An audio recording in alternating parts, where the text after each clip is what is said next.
Hello, traders. FX Pip Collector here. Today is Thursday, November 20th, and this is my analysis for the Euro yen. It was on the daily time frame to start with.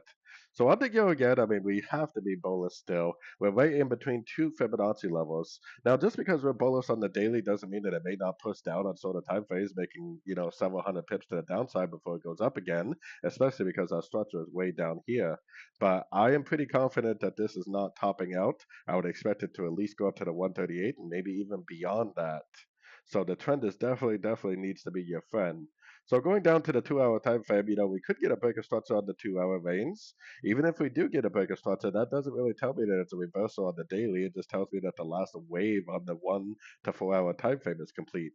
Like I said, anything we see to the downside, we really need to assume is possibly nothing more than a pullback within an uptrend. If you do get a breaker structure on the 1 to 2 hour time frame, then you could start looking for shorts if you are a short time frame trader, trading the minute time frames.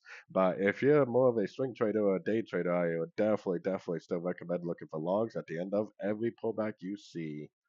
So anyways, don't forget to check out my website, linked over here in the corner. And as always, thank you for watching and happy trading.